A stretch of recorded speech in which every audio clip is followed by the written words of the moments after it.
के दरमियान जो साउंड था, इधर से जो था मिट्रल वॉल्व और इधर से था ट्राइकस्पिड वॉल्व, तो तब हमारे पास था S1 साउंड। इसी तरह जब हमारे पास यहाँ से ब्लड जा रहा होगा, अनदर सोर्स, जब यहाँ से ब्लड जा रहा होगा, जब यहाँ से जा रहा होगा, ये अयोटा और ये पल्मोनरी, तो हमारे पास जब इनके जो है वॉल्व क्लोज होते हैं, तब हमारे पास साउंड होता है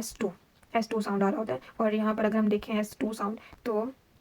यहाँ पर S2 साउंड हमारे पास कहाँ पर आ रहा है, इधर एयोटिक वॉल्व क्लोजेस में आ रहा है। जब हमारे पास एयोटिक वॉल्व का क्लोज हो रहा होगा और उधर से left side, sorry right side से पल्मोनरी वॉल्व का क्लोजर हो रहा होगा, तो हमारे पास क्या आएगा, S2 साउंड। अगर हम बात करें S3 साउंड की, तो S3 साउंड तब आता है कि जब हमारे पास यहाँ पर जब हमारे पास एंड डायस्टोल हो गया, मीन्स के यहाँ पर वेंट्रिकुलर की फिलिंग हो गई, एट्रियम से ब्लड आ गया। एट्रियम से ब्लड आने के बाद जब हमारे पास मिट्रल वॉल्व्स